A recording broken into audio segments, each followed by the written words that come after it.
अस्सलामुअलैकुम। Don news के साथ मैं हूं समिया लियाकत। माह रमज़ान के खुसूसी ट्रांसमिशन रौनक रमज़ान के साथ हम आपकी खिदमत में हाजिर हैं। उम्मीद है कि आप सब लोगों के रोज़े बहुत अच्छे चल रहे होंगे, आप अच्छे अच्छे काम भी कर रहे होंगे और वो तमाम चीज़ें जिनसे हमारा मजहब हमें रोकता है उन सब से बच रहे होंगे। मिसाल के तौर पर हमें झूठ नहीं बोलना है, सच का रास्ता अपनाना है, लोगों के साथ नेकी करनी है, उनके साथ शेयर करना है। और ये जब हम रोज़ा रखते हैं ना तो हम भूख और प्यास की जिस लम्हात में से गुजरते हैं या जिस कैफियत में से गुजरते हैं उसे अल्लाह सुब्हान व तआला हमें यही टीच करते हैं कि अपने इर्द गिर्द देखें ऐसे बहुत से सफेदपोश लोग हैं जिनको हमारी ज़रूरत है, तो हमें उनका ख्याल ज़रूर रखना है।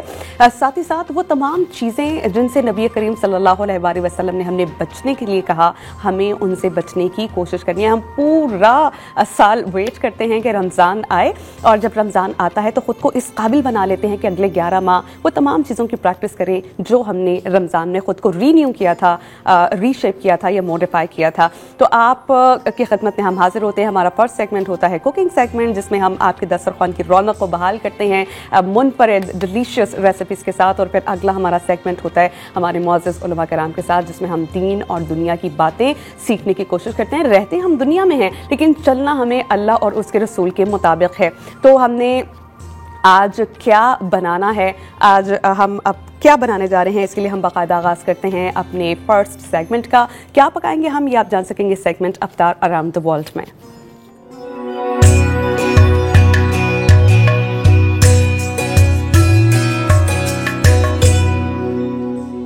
आज हम क्या पकाने जा रहे हैं और कौन से शेफ मुनफरिद रेसिपी लेके आए हैं, ये आप जान सकेंगे ब्रेक के बाद। तो कीप वॉचिंग रौनक रमज़ान।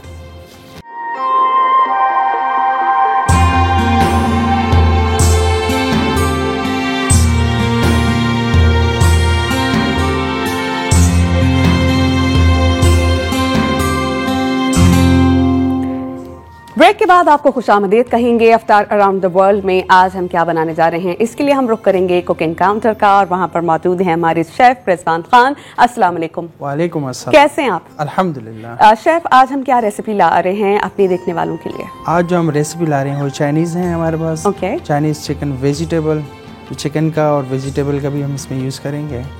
और स्टार्ट करने से पहले हम इंग्रेडिएंट्स बता दें। इसमें चिकन, मशरूम, कैबेज, ऑनियन, गाजर है हमारे पास, शिमला मिर्च है, इसमें हमारे पास लहसुन है, अदरक है, सोया सॉस है, ऑयस्टर सॉस है और हमारे पास नमक है। तो हम सबसे पहला हैंड वॉश करेंगे स्टार्ट करने से पहले। ठीक, हम अपने हाथ धोएंगे डेटॉल ओरिजिनल से। इसका जर्म डिफेंस फार्मूला रखे रोजाना आपको और आपकी फैमिली को 100 बीमारी फैलाने वाले जर्म से महफूज।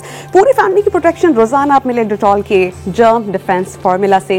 जब मौसम तब्दील होता है तो तरह तरह की बीमारियां आती हैं, तो हमें अपनी हेल्थ हाइजीन का ख्याल रखना बहुत ज़रूरी है। इसलिए डेटॉल का ओरिजिनल डिफेंस फार्मूला आपकी फैमिली को 100 बीमारी फैलाने वाले जर्म से महफूज रखता है। तो हम कोशिश करते हैं कि अपनी रेसिपी का आगाज़ करने से पहले शेफ़ से कहेंगे शेफ़ प्लीज़ अपने हाथ धो लीजिए। और हम क्या कहेंगे, शेफ खुद भी इस चीज़ का ख्याल रखते हैं, उन्होंने अपना हाथ भी धो लिए हैं। तो अब चलिए जो हमारे इंग्रेडिएंट्स वो बता चुके हैं, तो फर्स्ट स्टेप इस रेसिपी का क्या है ये हम उनसे जानते हैं। शेफ, सबसे पहले हम क्या करेंगे?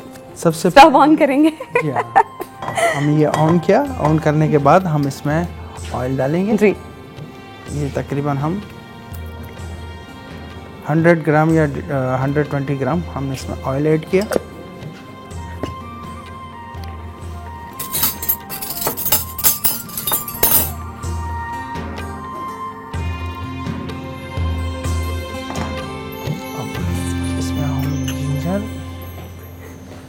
एक टीस्पून जिंजर का इस्तेमाल करेंगे हम। जी। अच्छा, फ्लेम हमें बिल्कुल नॉर्मल रखना है, ना बहुत कम ना बहुत ज़्यादा, कि वो हल्की आंच पे या एवरेज नॉर्मल आंच पे पकता रहे। उसके बाद क्या ऐड कर रहे हैं? इसके बाद हम गार्लिक का इस्तेमाल कर रहे हैं इसमें 1 टीस्पून, क्योंकि हम एक पोर्शन बना रहे हैं ना। ओके।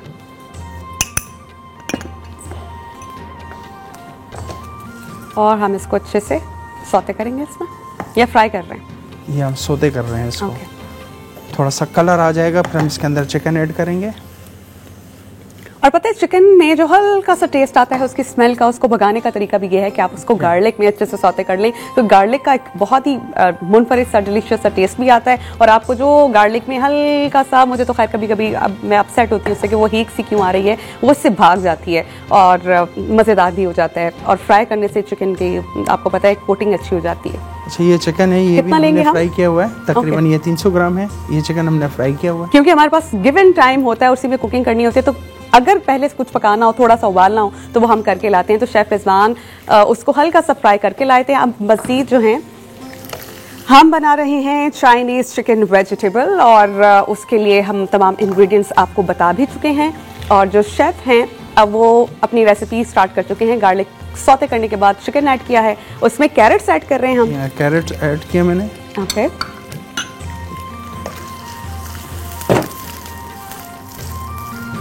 ये मैं कभी भी घर में करने की कोशिश नहीं करती, क्योंकि मुझे ऐसा लगता है जो कुछ भी मैं करूंगी वो मुझ पे ना आके गिर जाए। तो आप इसको पैन के साथ उसके साथ चम्मच के साथ हिला सकते हैं। हल्के हल्के टाइम तकरीबन 2-2 मिनट के बाद हम इसमें ऐड करते जाएंगे, ऐड करेंगे ताकि वेजिटेबल। शेफ जो वेजिटेबल्स आप स्टेप बाय स्टेप ऐड कर रहे हैं, पहले आपने उसमें कैरेट ऐड की है, अब आपने जो ऐड की है वेजिटेबल वो अनियन है, फिर कैप्सिकम ऐड करेंगे। तो जो आप स्टेप बाय स्टेप फॉलो कर रहे हैं वो हमारे लिए भी जरूरी है, या सब्जियां कच्ची पकी रहने के चांसेस हैं अगर हम अपनी मर्जी से सारी सब्जियां इकट्ठी डाल दें?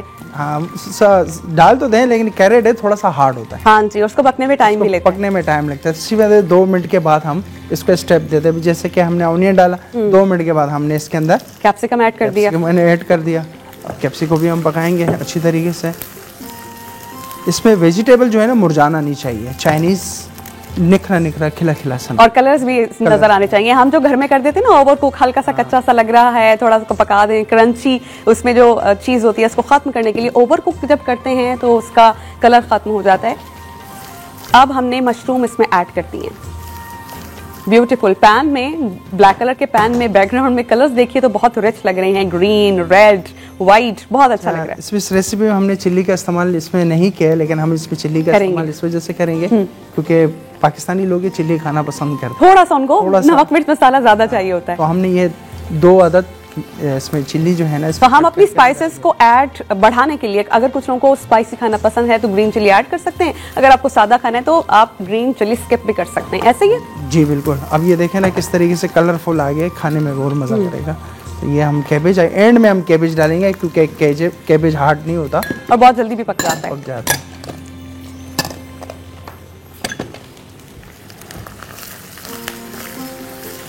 रेसिपी कार्ड हम प्ले कर रहे हैं स्क्रीन पर, आप देख सकते हैं कि हमने लिया है chicken 300 gram, soya sauce 1 tablespoon, oyster sauce लेंगे 1 teaspoon, garlic paste 1 tablespoon, ginger paste 1 tablespoon. इसके अलावा हम लेंगे कॉर्नफ्लोर 2 टेबलस्पून, मशरूम लेंगे 30 ग्राम्स, कैबेज भी 30 ग्राम्स, कैप्सिकम 30 ग्राम्स, कैरेट भी 30 ग्राम्स, इसी तरह अनियन भी हम 30 ग्राम्स लेंगे। और सॉल्ट लेंगे टू टेस्ट, वाइट पेपर लेंगे 1 टीस्पून, ऑयल लेंगे 50 ग्राम्स। और इसमें एक चीज एडिशनल है, दैट इज ग्रीन चिलीज। अगर कुछ लोग स्पाइसी खाना पसंद करते हैं तो चिलीज ऐड कीजिए, otherwise you can skip that. अब हमने क्या ऐड किया इसमें शेफ? इसके अंदर हमने सोया सॉस और वेजिटेबल सॉस जो हमने इसमें यूज किया है, तकरीबन कोई 1 खाने का चम्मच। अब हम इसको कॉर्नफ्लावर से थिक करेंगे। शेफ ने हमें एक चीज बताई है कि जो भी आप वेजिटेबल्स सौते करें उसको इतना ओवर कुक नहीं करना कि उसका कलर डेड हो जाए। उसका कलर मुरझाने का मतलब है कि आपने वेजिटेबल ओवर कुक कर दी है। और चाइनीज फूड में जब हम वेजिटेबल्स देखते हैं अपने खाने में, वो हल्की सी क्रंची होती है, मीन्स वो फुली कुक्ड नहीं होती, और इसी वजह से उनका कलर जो हुआ है इंटैक्ट रहता है।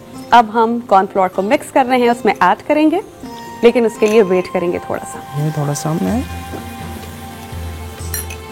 कॉर्नफ्लावर ऐड कर दिया। अब देखें इसका कलर, मैं देख रही हूँ शायद किसी भी चम्मच के बगैर उसको बना रहे हैं, और लेडीज के लिए ये मुश्किल हो जाएगा, उन्हें तो कुछ ना कुछ चाहिए। ये देखें किस तरीके से। जब तक हमारे ये चाइनीज चिकन वेजिटेबल बन रही हैं, we will take a very short break. Break के बाद वापस आएंगे और इस रेसिपी का अगला मरहला क्या है ये हमें बताएंगे शेफ रिजवान खान। तो कीप वॉचिंग रौनक रमजान।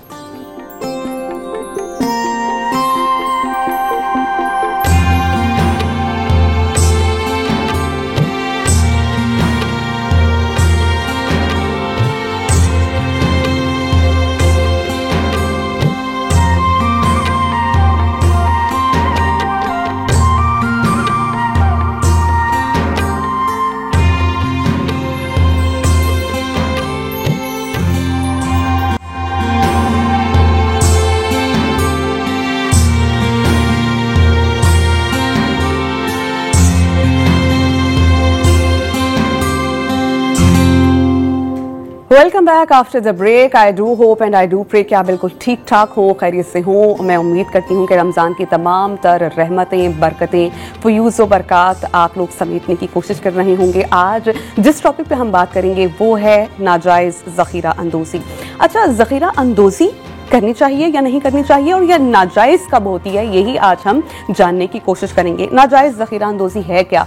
इससे मुराद ये है कि कोई शख्स गल्ला या खाने पीने की अशिया या कोई चीज़ जो हमारे इस्तेमाल की है उसको इस नीयत से स्टॉक कर ले, इकट्ठा कर ले, ज़ख़ीरा कर ले कि अगर ये मार्केट में शॉर्ट हो जाती है, लोगों को इसकी ज़रूरत पड़ती है, तो मैं इसके पैसे बढ़ा के मनपसंद की कीमतें वसूल करूंगा, तो ये कहलाती है नाजायज़ ज़ख़ीरा अंदोज़ी। क्योंकि जब लोगों को ज़रूरत होगी, वो लोग जो साहिब इस्तात हैं, अफोर्ड कर सकते हैं, शायद वो बहुत आसानी से ख़रीद लें। लेकिन हमारे इर्द गिर्द बहुत से ऐसे लोग हैं जो बहुत हैंड टू माउथ अपनी ज़िंदगी जो है वो गुजार रहे हैं, बड़ी मुश्किल से अपने घर की बजटिंग करते हैं। बहुत से लोग सफ़ेद पोश हैं कि जिनकी मंथली इनकम भी नहीं है, कोई सोर्स ऑफ इनकम नहीं है, लेकिन वो अपनी ज़िंदगी गुजर बसर कर रहे हैं। लेकिन ऐसे मोमेंट में जब लोगों को इस्तेमाल की चीजें चाहिए हों, वो पता नहीं किस मुश्किल से कहां से पैसा अरेंज करके वो चीजें खरीदेंगे। इसे हराम करार दिया गया है, इसे अल्लाह सुब्हानहू व तआला नापसंद करते हैं। अच्छा, अरबी जुबान में ज़ख़ीरा अंदोज़ी को एहतकार कहते हैं, और नबी करीम सल्लल्लाहु अलैहि वसल्लम ने ऐसा करने से सख्ती से मना फरमाया है। हज़रत उमर फारूक रज़ी अल्लाह ताला अन्हु से रिवायत है कि नबी करीम सल्लल्लाहु अलैहि वसल्लम ने फरमाया कि ज़ख़ीरा अंदोज़ी करने वाला मलऊन है, यानी उस पर खुदा की लानत है। अच्छा, ज़ख़ीरा अंदोज़ी के बहुत से नुकसान हैं। हमें लगता है कि हमने वक्ती तौर पर दुनियावी फ़ायदा हासिल कर लिया, लेकिन ऐसा नहीं होता। लॉन्ग टर्म इसके बहुत से नुकसान हैं। वो क्या हैं, ये आपको बता देती हूँ। फर्स्ट ऑफ ऑल कि आप अगेंस्ट जाते हैं अल्लाह सुब्हानहू व तआला की विल के, तो इससे क्या होता है, आप अल्लाह सुब्हानहू व तआला की नाराज़ी मोल लेते हैं। माल से बरकत हमेशा के लिए उठ जाती है, इंसान बिल आखिर मुफलिसी का शिकार हो जाता है, और हदीस के मुताबिक जुज़ाम जैसी बीमारियों में मुब्तला भी हो जाता है। इंसान का दिल भी सख्त हो जाता है, और यकीन कीजिए ऐसा वही शख्स करेगा, नाजायज़ मुनाफाखोरी के लिए नाजायज़ ज़ख़ीरा अंदोज़ी वही शख्स करेगा जिसका दिल सख्त होगा। तो इंसान का दिल सख्त हो जाता है और इवेंचुअली वो दिल के सुकून से महरूम हो जाता है, और उसे माली नुकसान का अंदेशा भी रहता है। नाजायज़ ज़ख़ीरा अंदोज़ी को हराम इसलिए करार दिया गया है क्योंकि इससे दीगर मुसलमानों को नुकसान पहुंचता है।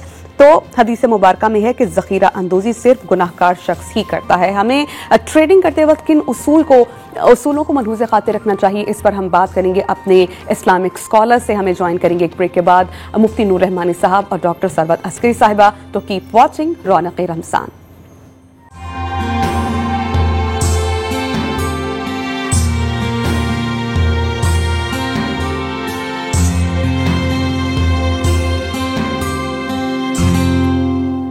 Welcome back after the break. I do hope and I do pray कि आप बिल्कुल ठीक ठाक हो, खैरियत से हो। मैं उम्मीद करती हूँ कि रमज़ान की तमाम तर रहमतें, बरकतें, फयूज़ व बरक़ात आप लोग समेटने की कोशिश कर रहे होंगे। आज जिस टॉपिक पे हम बात करेंगे वो है नाजायज़ ज़ख़ीरा अंदोज़ी। अच्छा, ज़ख़ीरा अंदोज़ी करनी चाहिए या नहीं करनी चाहिए, और यह नाजायज़ कब होती है, यही आज हम जानने की कोशिश करेंगे। नाजायज़ ज़ख़ीरा अंदोज़ी है क्या?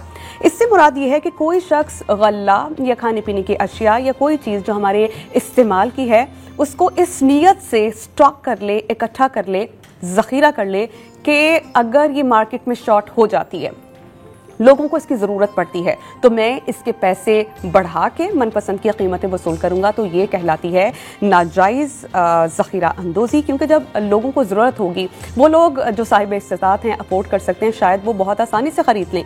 लेकिन हमारे इर्द गिर्द बहुत से ऐसे लोग हैं जो बहुत हैंड टू माउथ अपनी ज़िंदगी जो है वो गुजार रहे हैं, बड़ी मुश्किल से अपने घर की बजटिंग करते हैं। बहुत से लोग सफ़ेद पोश हैं कि जिनकी मंथली इनकम भी नहीं है, कोई सोर्स ऑफ इनकम नहीं है, लेकिन वो अपनी ज़िंदगी गुजर बसर कर रहे हैं। लेकिन ऐसे मोमेंट में जब लोगों को इस्तेमाल की चीजें चाहिए हों, वो पता नहीं किस मुश्किल से कहां से पैसा अरेंज करके वो चीजें खरीदेंगे। इसे हराम करार दिया गया है, इसे अल्लाह सुब्हानहू व तआला नापसंद करते हैं। अच्छा, अरबी जुबान में ज़ख़ीरा अंदोज़ी को एहतकार कहते हैं, और नबी करीम सल्लल्लाहु अलैहि वसल्लम ने ऐसा करने से सख्ती से मना फरमाया है। हज़रत उमर फारूक रज़ी अल्लाह ताला अन्हु से रिवायत है कि नबी करीम सल्लल्लाहु अलैहि वसल्लम ने फरमाया कि ज़ख़ीरा अंदोज़ी करने वाला मलऊन है, यानी उस पर खुदा की लानत है। अच्छा, ज़ख़ीरा अंदोज़ी के बहुत से नुकसान हैं। हमें लगता है कि हमने वक्ती तौर पर दुनियावी फ़ायदा हासिल कर लिया, लेकिन ऐसा नहीं होता। लॉन्ग टर्म इसके बहुत से नुकसान हैं। वो क्या हैं ये आपको बता देती हूँ। फर्स्ट ऑफ ऑल कि आप अगेंस्ट जाते हैं अल्लाह सुब्हानहू व तआला की विल के, तो इससे क्या होता है, आप अल्लाह सुब्हानहू व तआला की नाराज़ी मोल लेते हैं। माल से बरकत हमेशा के लिए उठ जाती है। इंसान बिल आखिर मुफलिसी का शिकार हो जाता है और हदीस के मुताबिक जुज़ाम जैसी बीमारियों में मुब्तला भी हो जाता है। इंसान का दिल भी सख्त हो जाता है। और यकीन कीजिए ऐसा वही शख्स करेगा, नाजायज़ मुनाफाखोरी के लिए नाजायज़ ज़ख़ीरा अंदोज़ी वही शख्स करेगा जिसका दिल सख्त होगा। तो इंसान का दिल सख्त हो जाता है और इवेंचुअली वो दिल के सुकून से महरूम हो जाता है और उसे माली नुकसान का अंदेशा भी रहता है। नाजायज़ ज़ख़ीरा अंदोज़ी को हराम इसलिए करार दिया गया है क्योंकि इससे दीगर मुसलमानों को नुकसान पहुंचता है। तो हदीस मुबारका में है कि ज़ख़ीरा अंदोज़ी सिर्फ गुनाहगार शख्स ही करता है। हमें ट्रेडिंग करते वक्त किन उसूलों को मलहूज़ खातिर रखना चाहिए, इस पर हम बात करेंगे अपने इस्लामिक स्कॉलर से। हमें ज्वाइन करेंगे एक ब्रेक के बाद मुफ्ती नूर रहमानी साहब और डॉक्टर सरवत अस्करी साहिबा। तो कीप वॉचिंग रौनक रमज़ान।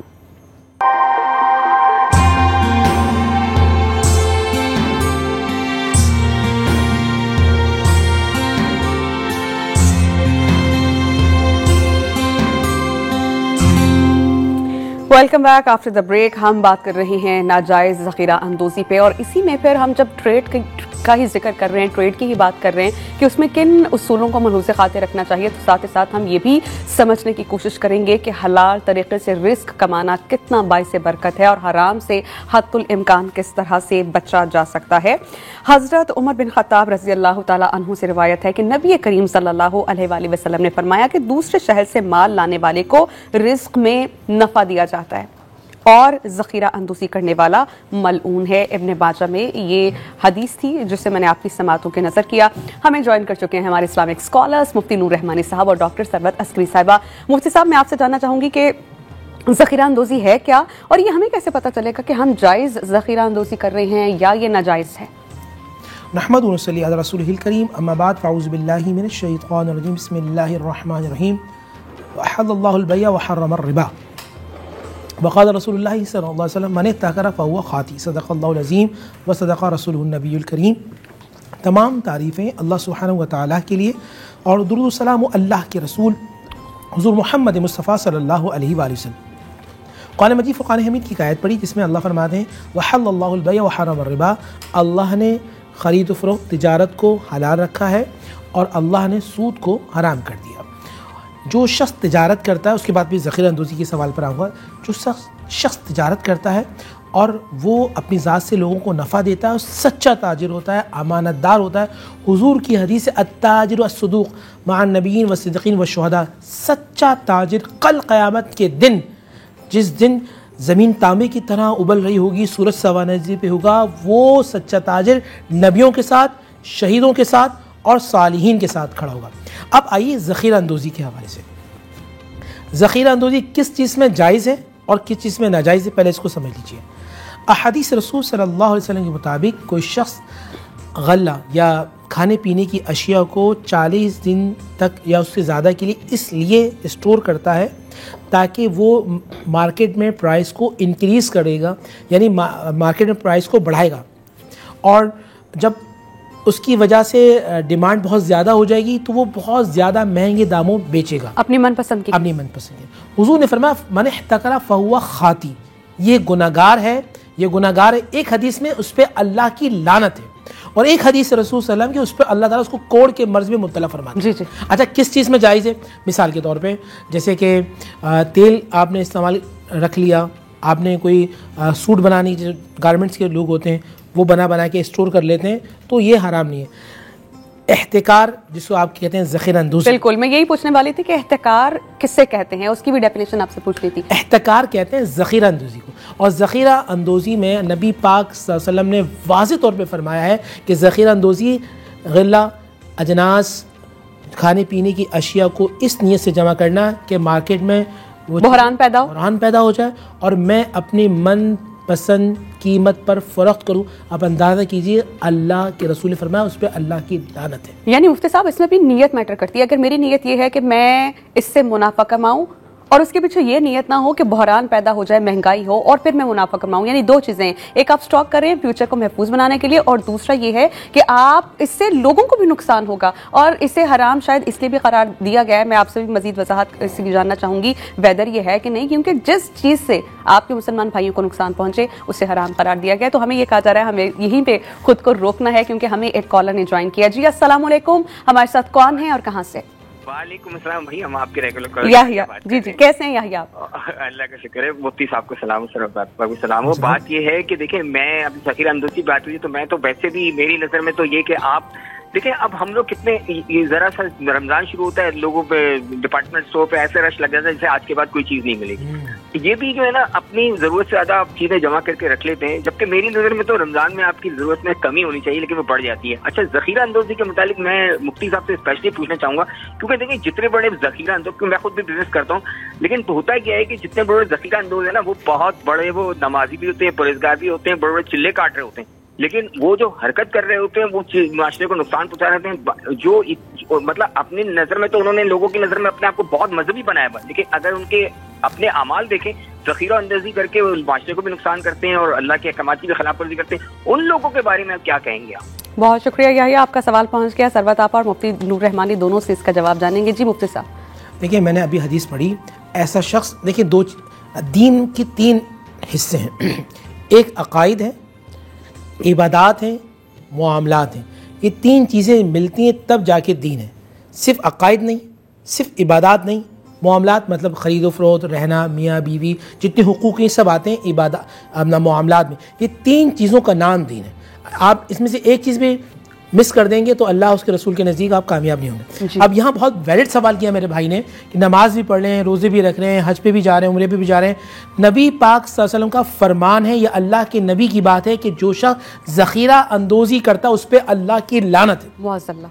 जब उस पर अल्लाह की लानत है तो उसकी इबादत कबूल नहीं होगी। ठीक, आपा याहिया के सवाल का जवाब।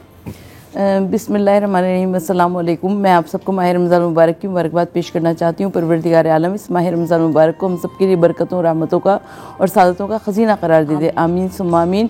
यहिया ने बड़ा खूबसूरत सवाल किया और हमारे ज़ाहिर मुस्तकिल कॉलर हैं और मैं उनकी आवाज़ भी पहचानती हूँ और बहुत वैलिड क्वेश्चंस लेकर आते हैं। यहिया ने जैसे कि कहा कि बहुत सारे ऐसे लोग हैं जो कि नमाजी हैं, परहेज़गार हैं, मगर इसके बावजूद वो लोग ज़खीरा अंदोज़ भी हैं।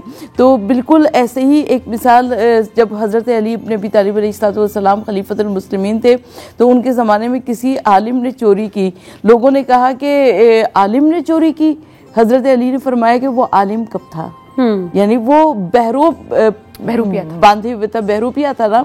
तो हमको किसी के नमाज, किसी के रोजे, किसी के सजदे के निशान पर कभी धोखा नहीं खाना चाहिए, बल्कि उसका किरदार देखना। यानी किरदार के साथ साथ उसके अमाल के, उसके एक्शंस क्या हैं, जो कहा जाता है ना action speak louder than words. तो सिर्फ बातों पे नहीं, उसके अमाल पे भी नजर रखनी चाहिए। आपको बता दूं कि हराम कमाई खाने वाले की दुआ कभी कबूल नहीं होती, जन्नत के दरवाजे उसके लिए बंद कर दिए जाते हैं और हराम कमाई के असरात की बिना पर उस शख्स का दिल सख्त और बेरहम कर दिया जाता है। तो ये जो हम नाजायज़ ज़खीरा अंदोज़ी करते हैं, क्या इससे कमाई हुई उजरत या पैसा या मुनाफा हमारे लिए जायज़ है, हलाल है या नहीं, ये अपने इस्लामिक स्कॉलर से हम जानेंगे, लेकिन एक ब्रेक के बाद। Keep watching Raunaq Ramzan.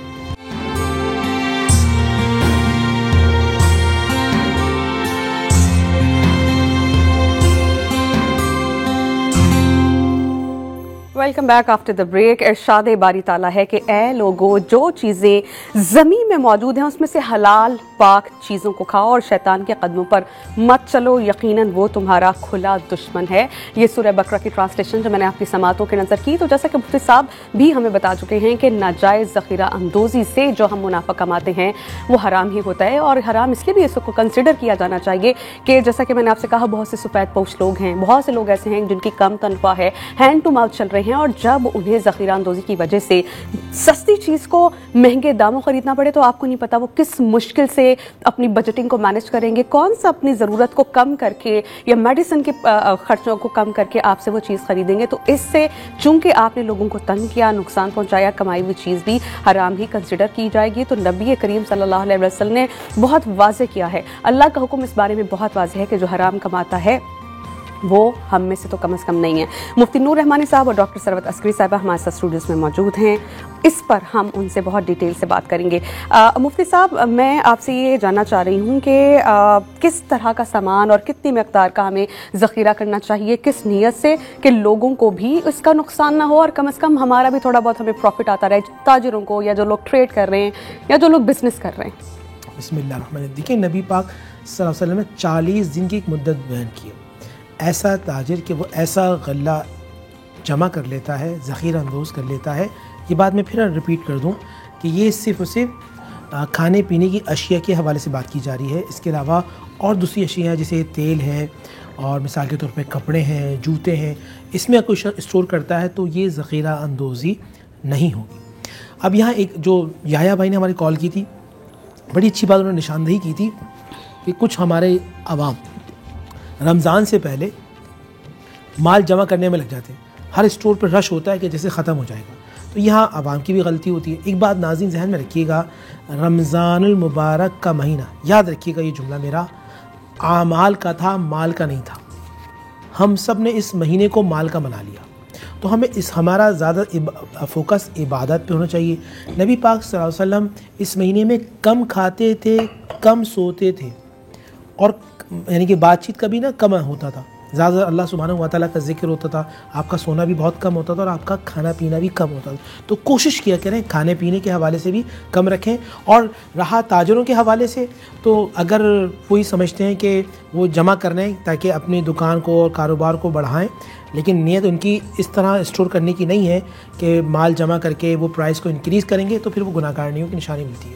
नबी करीम सल्लल्लाहु अलैहि वसल्लम ने इस बारे में इरशाद फरमाया है कि जो शख्स महंगाई बढ़ाने की नीयत से 40 रोज़ तक गल्ले को रोक ले तो वो अल्लाह अज़्वजल से दूर हो गया और अल्लाह सुब्हानहू व तआला उस शख्स से बेजार हो गया। तो जी यही हदीस मुफ्ती साहब ने भी बताई थी। तो हमें इस चीज़ का बहुत ज़्यादा ख्याल रखना चाहिए कि हम जब ट्रेड कर रहे हैं, हमारा मज़हब क्या कहता है, अल्लाह सुब्हानहू व तआला के अहकामात क्या हैं, उस पर हमें गौर व खौस करना चाहिए। आपा, मैं आपसे जानना चाहूँगी कि तिजारत जब हम करते हैं तो हमारी कोशिश होती है कि अब चूंकि हमने कोई माल उठाया है, फ्रूट्स ख़रीदे हैं, तो जो गलत ख़राब चीज़ या सड़ा हुआ फल भी हमारे पास आया है, बहुत से दुकानदार ऐसा किया करते हैं कि मेरे साथ ऐसा बारहा हुआ है कि आपको बहुत प्रेजेंटेशन में इतने खूबसूरत फल दिखाते हैं, आप उनके मुंह मांगी कीमत दे दें कि भी फल तो अच्छा है। अब आप उनकी सेटिंग फ्रूट की इस तरह से की हुई है कि 2-4 अच्छे फल और चूंकि नीचे उनको पता है कि कहाँ पे क्या ख़राब फल है वो भी इसमें ऐड कर देंगे। तो जो शख्स इस तरह से कमाई करे या साफ चीज़ दिखा के गलत चीज़ दे दे या ऐब छुपा ले अपने माल का, तो ऐसे बारे में क्या वईद है उस शख्स के बारे में कि कीमत तो पूरी वसूल कर रहा है लेकिन प्रोडक्ट आपको ख़राब दे रहा है। हुजूर नबी करीम सल्लल्लाहु अलैहि वसल्लम की तालीमात में सबसे ज़्यादा ताजिर की हैसियत से हमें वो तालीमात नज़र आती हैं, इसलिए कि आका सल्लल्लाहु अलैहि वसल्लम ने तिजारत भी की है और हुजूर नबी करीम सल्लल्लाहु अलैहि वसल्लम की तिजारत में हमें उस शख्स का बहुत ज़्यादा तज़किरा नज़र आता है, इसलिए कि जो शख्स अपने माल को अच्छा बनाकर पेश करता है और लोगों से उसकी पूरी कीमत ले लिया करता है, लेकिन वो माल उसका उस कीमत पर नहीं होता, तो हुजूर नबी करीम सल्लल्लाहु अलैहि वसल्लम ने उसकी मज़म्मत फरमाई है। हमको पहले तवज्जो करनी चाहिए रिज़्क़ हलाल और रिज़्क़ हराम के ऊपर डिफ्रेंशिएट क्या है। हम जब रिज़्क़ हलाल और रिज़्क़ हराम पर बात करते हैं तो क्योंकि लोगों के अंदर रिज़्क़ हराम से बचने के लिए कोई इस तरह का हमें सूरत हाल नज़र नहीं आती, इसकी बिना पर हमको देखते हैं कि लोग रिज़्क़ हराम से बचते ही नहीं हैं और उनको रिज़्क़ हराम से उतने ही बचने की ज़रूरत है कि जितनी कि अल्लाह रब्बुल इज़्ज़त ने हम सबको ताकीद फरमाई है। हदीस भी है कि लोगों पर एक ऐसा ज़माना भी आएगा जब आदमी इस चीज़ की परवाह ही नहीं करेगा कि जो कुछ वो हासिल कर रहा है वो हराम ज़रिए से है या हराम ज़रिए है तो ज़रिए से है। इस चीज़ की तफरीक हमें करके ही इस मुआशरे में रहना है। मुफ्ती नूर रहमानी साहब, बसा औकात ऐसा होता है कि नाप तोल में कमी कर दी जाती है। मिसाल के तौर पर वेट्स की सेटिंग इस तरह से कर दी जाती है, वेदर वो डिजिटल्स हैं या मैनुअल हैं, उनकी सेटिंग इस तरह से कर दी जाती है, आप बाज़ाहिर 2 किलो चीज़ ले रहे हैं लेकिन आपको शायद 2.25 किलो या 1.5 किलो मिलेगी। इसी तरह कपड़े की कटिंग में कि मीटर तो आपको बता दिया जाता है 3 मीटर है, 4 मीटर है, लेकिन उसमें से बालिश्त 2 बालिश्त पैमाइश में कमी कर दी जाती है। तो इस तरह की कमाई आप खुद भी खा रहे हैं, अपनी औलाद को भी खिला रहे हैं। क्या ऐसे शख्स की नमाजें, रोज़ा, ज़कात, हज, इबादत, सदका, खैरात, अच्छे काम क्या कबूल होंगे? बिस्मिल्लाहिर्रहमानिर्रहीम। हज़रत शुएब अलैहिस्सलाम, ये दूसरी कुरान में जो कौमें हैं अक्सर कौमें जो बर्बाद हुई वो नाप तोल की कमी की वजह से अल्लाह ने उन पर अजाब को नाजिल किया और पूरी की पूरी बस्ती को तबाह बर्बाद कर दिया। सियाती ज़मन अला उम्मती युहिब्बूनल माला व यंसौनल हिसाब। हुज़ूर की हदीस है मेरी उम्मत पे वो ज़माना आने वाला है कि वो माल से मोहब्बत करेंगे, हिसाब को भूल जाएंगे। युहिब्बूनल क़ुसूरा व यंसौनल क़बूरा। हुज़ूर ने फरमाया वो महल्लात से तो मोहब्बत करेंगे और क़ब्रों को भूल जाएंगे। और आज वही ज़माना है कि अल्लाह ताला मुझे और आपको उससे महफूज रहे। बहन ने जिस तरह बात की कि नाप तोल में कमी करना, कपड़ों को कम कर देना, इससे अल्लाह सुब्हानहू व तआला बरकत को उठा लेता है। फिर हमने देखा लोग कहते हैं कि हमारे पास 5 करोड़ फंसे हुए, 10 करोड़ फंसे हुए, 20 करोड़ फंसे हुए, स्कैमिंग हो जाती है। अच्छा, पैसा बहुत होता है, सुकून नहीं होता। पैसा होता है मगर पूरा नहीं होता। पैसा होता है, दिल को राहत नहीं होती। और फिर आप ये जहन में रखिएगा, नबी अलैहिस्सलाम फरमाइए, हदीस है रसूल है कि एक शख्स या रब्बी या रब्बी या रब्बी कह रहा है, हाथ उठा के अल्लाह की बात दुआ कर रहा है, या रब्बी या रब्बी। उसका कपड़ा हराम का है, उसके मुंह में जो लुक़मा है वो हराम का है, उसका गोश्त पोस्ट वो हराम का है, तो अल्लाह ताला ऐसी दुआओं को कबूल नहीं फरमाता। तो याद रखिए नाज़रीन, अगर आप वाकई अल्लाह के बंदे बनना चाहते हैं, हलाल रिस्क कमाना खाएं। जो हलाल रिस्क खाता है अल्लाह सुब्हानहू व तआला उसको इबादत का ज़ौक़ और शौक़ और इबादत की मारिफत और इबादत में नूर अता फरमाता, फिर उसका दिल बैतुल्लाह बन जाता है, अल्लाह की रहमतों का मरकज़ बन जाता है। हम इस अहम टॉपिक पर मजीद भी गुफ्तगू करेंगे और बहुत से सवालात हमारे जहनों में हैं, उनके जवाबात जानने की और अपनी कन्फ्यूजन्स को क्लियर करने की कोशिश करेंगे। लेकिन एक ब्रेक के बाद आप देखते रहिए रौनक रमज़ान।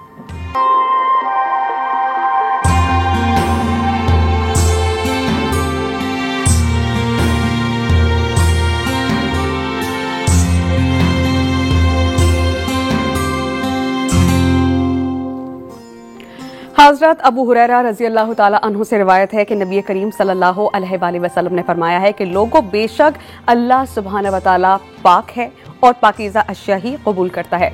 चुनाचे अल्लाह ताला ने मुत्तकी लोगों को भी वही हुक्म दिया जो रसूल को दिया। फरमाया, इरशाद बारी ताला है कि ए पैगंबर, हलाल चीज़ें खाओ और नेक अमल करो। और फरमाया कि खाओ उन पाकीज़ा चीज़ों में से जो हमने तुम्हें बतौर रिस्क दिया है। तो हमारी चीज़ें पाकीज़ा कैसे होंगी, हलाल कैसे होंगी, जब हम अल्लाह सुब्हानहू व तआला के बताए हुए रास्ते पर, उनके जो रूल्स एंड रेगुलेशंस जो हमारे लिए मुतय्यन कर दिए गए हैं, उन्हीं के अंदर रहते हुए, उसी सर्कल में रहते हुए अगर हम रिज़्क़ हलाल कमाएं, नबी के इत्तिबा करें, तो चीज़ हमारे लिए हलाल है। और जैसे हम बात करें ज़ख़ीरा अंदोज़ी पे, तो वो है ही नाजायज़, वो है ही हराम। तो उससे कमाया हुआ एक भी लुक़मा अगर आप खाएंगे तो वो हराम ही कंसिडर किया जाएगा। आपा, मैं आपसे जानना चाहूँगी कि जो हराम नवाला खाते हैं, हराम कमाई खाते हैं, मुआज़ल्लाह, अल्लाह पाक हम सबको महफूज रखे। मेरी दुआ है कि हम हलाल रस्ते की तरफ चलें और हलाल ही खाएं। लेकिन आप जो हलाल नवाला खाते हैं, हराम कमाई खाते हैं, उसके असरात क्या होते हैं फैमिली पर, बच्चों पर, और जो इबादत की जाती हैं, क्या अल्लाह सुब्हानहू व तआला उन्हें कबूल करेंगे कभी? देखिए, सबसे पहली बात तो ये कि जैसे कि मुफ्ती साहब ने इरशाद फरमाया कि बरकत ख़त्म हो जाती है। यानी बरकत वो चीज़ है कि जिसका किसी ज़बान में, दुनिया की किसी ज़बान में कोई तर्जुमा नहीं है। इसलिए कि बरकत हमारे खाने में होती है, हमारे पैसे में होती है, हमारी हर चीज़ में होती है। और मुझे याद आता है कि इमाम अली मकाम इमाम हुसैन अलैहिस्सलाम ने करबला में 9 खुतबात दिए और हर खुतबे में इरशाद फरमाया कि मैं रसूल खुदा सल्लल्लाहु अलैहि वसल्लम का नवासा हूँ, मैं फर्जंदे अली बतूल हूँ, मगर उसके बावजूद उनके ऊपर कोई असर नहीं पड़ा। अब जब बाद में वाकई करबला के इमाम ज़ैनुल आबिदीन अलैहिस्सलाम से किसी ने पूछा, कहा कि फर्जंदे रसूल, क्या वजह है कि बार बार इमाम अली मकाम अपना तारुफ करा रहे थे मगर उनके ऊपर कोई फ़र्क, कोई असर नहीं पड़ रहा था? तो इमाम ज़ैनुल आबिदीन अलैहिस्सलाम ने फरमाया क्योंकि उनके शिकम में माले हराम भरा हुआ था। यानी माले हराम वो चीज़ है कि अगर औलाद नबी भी आकर अपना तारुफ कराए तो वो समझने पे ही नहीं तैयार होते, उनको समझ में ही नहीं आता। यानी माले हराम वो चीज़ है कि अगर शिकम में पड़ जाए तो अगली 7 नस्लें बर्बाद हो जाती हैं। तो हमको कोशिश ये करनी चाहिए कि माले हराम से बच सकें। अच्छा, मुफ्ती नूर रहमान साहब, मैं आपसे जानना चाह रही हूँ कि बहुत से लोग अपने ही कंट्री में अपनी बनाई हुई प्रोडक्ट, अपना माल, कपड़े हो गए हैं, जीन्स हो गए हैं, T shirt, whatever they are making in Pakistan, या अपने मुल्क में बना रहे हैं, वो पाकिस्तान में सेल इसलिए नहीं करते कि भाई हो सकता है मुझे यहाँ से मुनाफा कम हो, लेकिन वो उसे एक्सपोर्ट करते हैं, बाहर मुबालक में भेजते हैं इस नीयत से कि मुझे ज़्यादा पैसा मिले। और मुल्क के लिए वो चीज़ उन्होंने तकरीबन अपनी तरफ से बैन कर रखी है, लेकिन बाहर से वो कमा भी रहे हैं, भेज भी रहे हैं। तो ऐसे लोगों के बारे में हमारा मज़हब क्या कहता है, और जो शख्स ये काम कर रहा है क्या ठीक है उसके लिए? बिस्मिल्लाहिर्रहमानिर्रहीम, जी बिल्कुल जायज़ है। नबी पाक सल्लल्लाहु अलैहि वसल्लम की ज़िंदगी मुबारक आप देखें, जब अम्मा खदीजा रज़ियल्लाहु तआला अन्हा की शादी मुबारक होने वाली थी तो आप मुल्क शाम लेके गए थे तिजारत के वक्त, और अम्मा खदीजा का जो माल था वो इजिप्ट, सीरिया, जॉर्डन, इराक़, इन तमाम शाम के जो बॉर्डर्स थे और वहाँ जो मार्केट्स थी वहाँ जाता था। तो इस्लाम में अगर आप पैसे का लेन देन कर रहे हैं इस तरह कि आपके मुल्क की इकनॉमी बढ़ रही है, मिसाल के तौर पे आज मेरा कोई भाई यूरोप में तिजारत कर रहा है, अमेरिका में कर रहा है, दूसरी कंट्रीज़ में कर रहा है और वहाँ से डॉलर्स लेके आ रहा है और पाकिस्तान की जो इकनॉमिक है उसको इंक्रीज़ कर रहा है, तो ये नफ़ा बख्श कारोबार है और ये बल्कि मैं समझता हूँ पाकिस्तान के लिए बहुत ज़्यादा अच्छा है ताकि पाकिस्तान के हालात इकनॉमी मुआशी तौर पे मजबूत हो जाए। अच्छा, वक्त बदलता है आपा तो ख़रीदारी के तरीक़े भी बदल जाते हैं। अब मैं जिक्र करूँगी ऑनलाइन शॉपिंग का। बस औकात ऐसा होता है कि आपको बहुत खूबसूरत, नायाब और आला क्वालिटी की चीज़ दिखा दी जाती है, आप उस प्रोडक्ट को बाय कर लेते हैं। जब आपने पेमेंट कर ली तो आप देखते हैं कि जब आपने चीज़ रिसीव की है आपको दिखाई गई थी ए क्वालिटी की जो चीज़, बी भी नहीं, सी भी नहीं, DE कैटेगरी की चीज़ आपको दी जाती है। और इसी चीज़ का दूसरा पहलू ये है, बहुत सी चीज़ें ऐसी हैं कि आप पेमेंट कीजिए, हम आपको फलां चीज़ देते हैं और जब आपने पेमेंट की आपका नंबर ब्लॉक, आपका अकाउंट ब्लॉक, क्लाइंट बेचारा ढूंढता रह जाए कि मैंने 5-10 हज़ार की चीज़ कोई ऑर्डर की थी, वो मुझे नहीं मिल रही, पैसे चले गए। तो ये जो ऑनलाइन स्कैमिंग की जाती है किस कदर गुनाह की चीज़ है, और एक अच्छी चीज़ दिखा के थोड़ी लो क्वालिटी की चीज़ दे देना ये किस हद तक जायज़ है? देखिए, मुझे यहाँ पर अपना एक वाक़या याद आ रहा है, इसलिए कि मेरी बेटी ने एक मरतबा एक सूट मंगवाया और वो सूट जो था मैं उसको फ़ोन पे बता रही थी, मैंने कहा कि बेटा बहुत अच्छा सूट है। अच्छा, उसने कहा कि खोल कर दिखाइए। अच्छा, जब उसका दुपट्टा हमने खोला तो वो दुपट्टा एक जगह से कट लगा हुआ था। अच्छा, अब वो नेट का सूट था, मुझे क्या नज़र आता, पिंक कलर का सूट था, लेकिन उस पिंक कलर के ऊपर उन्होंने ब्लैक कलर का टेप उसको जोड़ने के लिए लगाया हुआ था, तो वो नुमाया हो रहा था, इसलिए मुझे नज़र आ गया। तो मैंने उसको मैंने कहा कि नहीं, ये दुपट्टे पे कट लगा हुआ है और वो ब्लैक कलर का टेप लगा हुआ है। तो उसने उन खातून को फ़ोन किया, उन्होंने नंबर उसका ब्लॉक कर दिया। तो ये ऐसे वाक़यात होते हैं, बहुत ज़्यादा होते हैं। और आपका कीमत ओरिजिनल आपसे रिसीव कर ली जाती है, कितनी बुरी बात है वैसे ये? बहुत ज़्यादा बुरी बात है, इसलिए कि हमारे यहाँ हुज़ूर नबी करीम सल्लल्लाहु अलैहि वसल्लम की तालीमात में भी ये मुमकिन ही नहीं है कि आप अच्छी चीज़ दिखा के बुरी चीज़ फ़रोख्त कर दें। आप अपनी ऐबी चीज़ और दागदार चीज़ फ़रोख्त कर दें और अच्छी चीज़ दिखाकर, तो यकीनन इसकी तो बहुत ज़्यादा मज़म्मत आई। मुफ्ती साहब, अगर किसी शख्स ने कोई माल उठाया किसी जगह से और तकरीबन आधा या 40% माल उसका ख़राब निकल आया, एक वो शख्स है जो कोशिश करेगा कि अपने माल को मिक्स करके अच्छा और बुरा बेच दे और मुनाफा कमाए, और एक शख्स अल्लाह की रज़ा के लिए कि यार और कुछ नहीं ना तो मुझे मेरा मालिक खालिक राज़िक देख रहा है, मैं अपने नबी के इत्तिबा करूँ, अच्छे रास्ते पे चलूँ, तो वो क्या करता है, जो ख़राब माल है उसको अलग कर लेता है और जो पाक अच्छा बेहतर क्वालिटी का माल है उसको सेल करता है। इन दोनों अशख़ास में क्या फ़र्क है और किसने अल्लाह की रज़ा को हासिल किया? देखिए, नबी पाक सल्लम बाज़ार से जा रहे हैं, हुज़ूर खुद ताजिर थे, तो आपने खजूर थी, हदीस में मिस्र शरीफ के आपने ऐसे हाथ रख के नीचे से खजूर को निकाला, तो नीचे वाली जो खजूर थी वो गीली थी, जो ऊपर थी वो सूखी थी। तो आपने ताजिर से बोला तुमने ये क्या किया? उसने बोला या रसूल अल्लाह, वो कल बारिश हुई थी ना तो इसलिए वो गीली वाली खजूर नीचे। आपने फरमाया तो तुमने सूखी वाली ऊपर क्यों रखी? तुमने ये धोखेबाजी की। फिर हुजूर ने हदीस पढ़ी, मन गश्शना फलैसा मिन्ना, जिसने धोखेबाजी की वो हम में से नहीं। अब अंदाज़ा कीजिए कल क़यामत के दिन रसूलुल्लाह सल्लल्लाहु अलैहि वसल्लम आप कहें कि मैं हुजूर का उम्मती हूँ अल्लाह के सामने, और अल्लाह के नबी फरमाए ये मेरा उम्मती नहीं है, ये बहुत बड़ी बात है। तो वो लोग के जो ईमानदारी के साथ सच बता के बेचते हैं कि जी इसमें ये फॉल्ट है और ये इस तरह का है, याद रखिएगा ऐसा ताजिर जो सच बता के बात कर रहा होता है, बेच रहा होता है, अल्लाह ने उसके माल में नफ़ा भी रखा होता है और लोग उसकी ज़बान पर यकीन भी कर रहे होते हैं, और उस यकीन की बदौलत वो पूरी मार्केट के अंदर मशहूर होता है। आप देखिए, आप सब्जी मार्केट में जाएं, एक आदमी होता है जो बड़ा मशहूर होता है, लोग उसी दुकान पे जाते हैं, गोश्त वाला, क्योंकि वो ईमानदारी के साथ काम कर रहे होते हैं, तो अल्लाह ने उनके काम में, उनके नाम में बरकत दी होती है। और अगर आप किसी के साथ नेकी करें या आपको इस वजह से कोई जानता है कि आप नाप तोल पूरा रखते हैं, ईमानदारी के साथ काम करते हैं, तो आपके क्लाइंट्स खुद ब खुद बढ़ते हैं, आपकी पब्लिक रिलेशन से, PR से ही लोग आते हैं। एक शख्स आपसे पूछा तो अपने भाई को कहेगा फलां आदमी से लेना, वो अपने रिश्तेदार को, दोस्त को कहेगा उस आदमी से लेना, वो नाप तोल में अच्छा है। तो अल्लाह सुब्हान व तआला खुद ब खुद आपके माल में बरकत डाल देते हैं। इसके लिए आपको किसी चीज़ की सहारे की ज़रूरत नहीं पड़ती। तो नाजायज़ मुनाफाखोरी से हमें हद्दुल इम्कान बचना चाहिए। इस अहम मौजू पे हम मज़ीद बात करेंगे, लेकिन एक ब्रेक के बाद।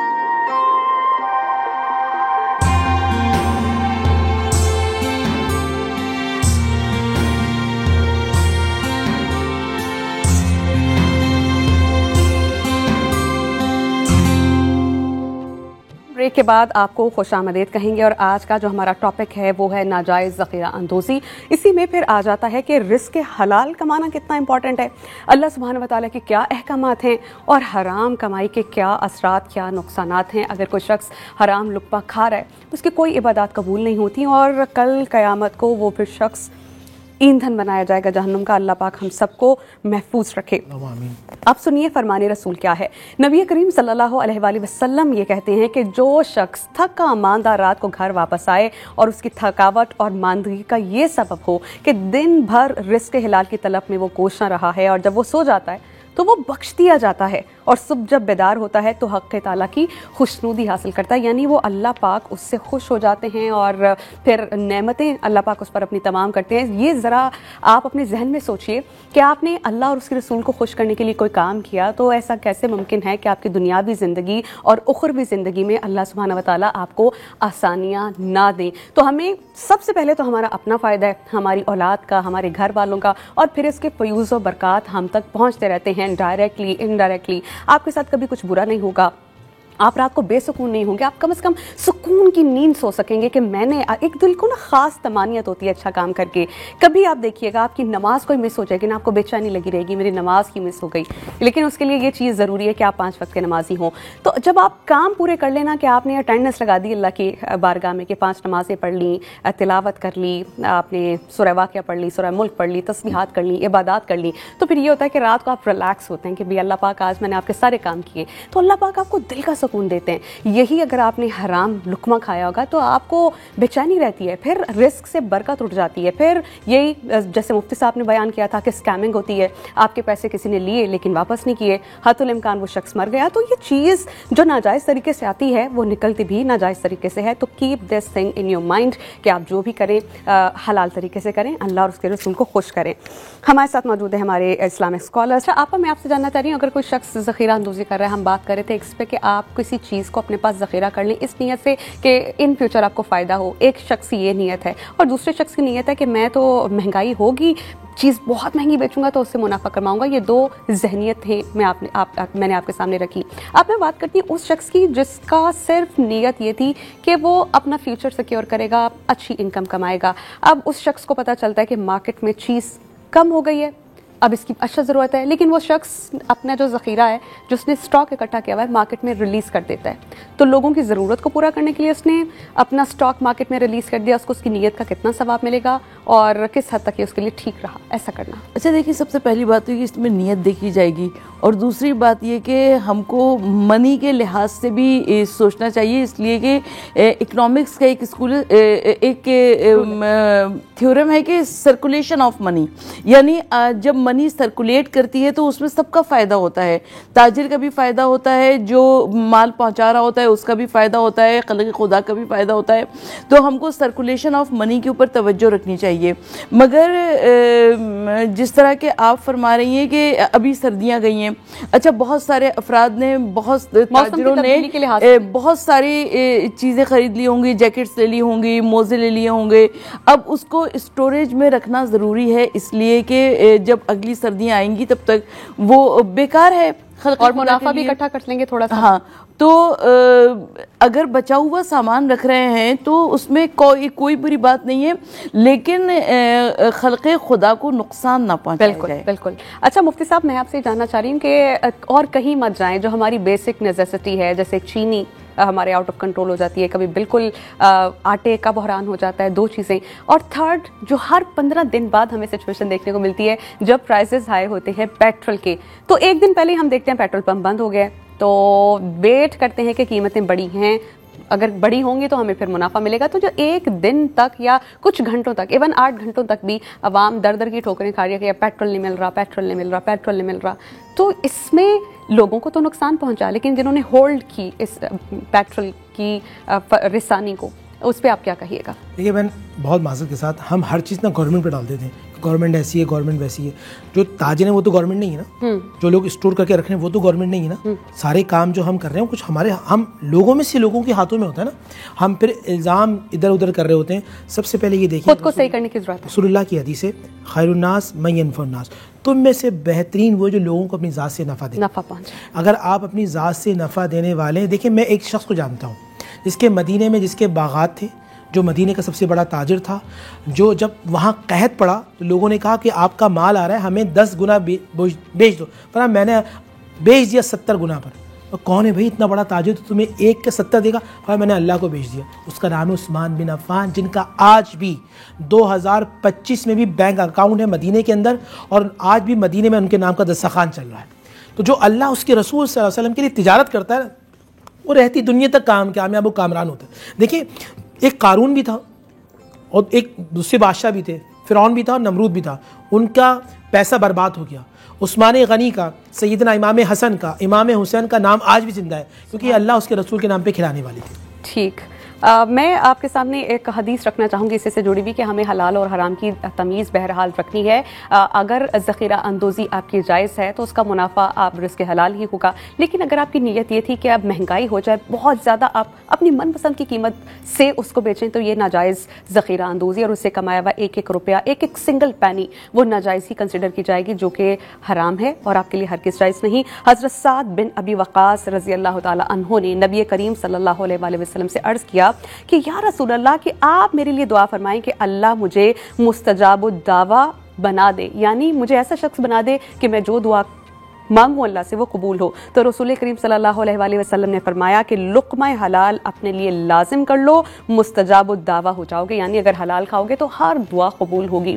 तो अल्लाह सुब्हानहू व तआला के हाँ कितने स्टैंडर्ड हाई होते हैं उस शख्स के जो रिज़्क़ हलाल कमाता है, अपने बच्चों को, फैमिली को खिलाता है। तो आज से तहैया कर लीजिए कि जो काम करेंगे अल्लाह और उसके रसूल की रज़ा के लिए और जायज़ तरीके से करेंगे तो दुनिया भी समझ जाएगी और आखिरत भी। हमारे प्रोग्राम का वक्त ख़त्म हुआ चाहता है। मुझे मुफ्ती नूर रहमानी साहब को, डॉक्टर सरवत अस्करी साहिबा को, हमारे पैनल प्रोड्यूसर्स को, हमारे कैमरामैन, हमारी मेकअप टीम और तमाम स्टाफ जिनके तवस्सुस से ये ट्रांसमिशन आप तक पहुंचती है, उन सबको दीजिए इजाज़त। इंशाल्लाह कल एक नए टॉपिक के साथ हाजिर होंगे। अल्लाह ने के पास।